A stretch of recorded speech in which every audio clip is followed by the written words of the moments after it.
Tekereza uhagaze muri stade nini cyane ishobora kuba yakwakira abantu benshi bangana n'abaturage batuye mu mijyi imwe n'imwe ikomeye, ahantu abantu 100,000 barenga bashobora kuba bakwihuriza hamwe bagira ngo barebe amasiporo, concert ndetse n'ama-event y'amateka. Iyi stade nini ingana itya bayita Narendra Modi Stadium, iherereye mu Buhinde. Tekereza nawe ko iyi stade ishobora kuba yakwakira abantu barenga 130,000.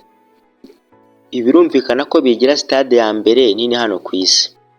Gusa ubundi mbere yuko iba stade ya mbere nini ku isi yitwaga Motera Stadium, ariko mu 2020 niho baje kuyivugurura hanyuma bayongerera n'ubugari iba nini cyane kugeza ubwo yabaye nini cyane ku isi hose.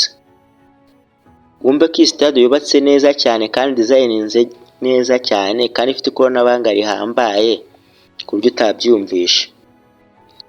Ubundi ku ruhande runini ikoreshwa bakina cricket kuko murabizi yuko niyo siporo ya mbere izwi cyane mu Buhinde. Gusa kubaka stade ingana itya ntabwo byasobanuye ko bari kubaka ikintu kinini gusa cya siporo, ahubwo berekanaga aho umuntu amaze kugera mu buhanga bwo kuba yakubaka ikintu kidasanzwe cyane. Aha hakoze abakozi 1000 bagira ngo bake stade ingana itya, ndetse bakoresheje ubuhanga budasanzwe mu bw'enjeniyeri kugira ngo bake inzu itangaje ndetse nini bingana gutya. Iyi stade yubakanywe ubuhanga cyane kugera ubwo buri muntu wese uri muri stade abasha kuba yareba abantu cyane cyane abari gukina bimworoheye cyane.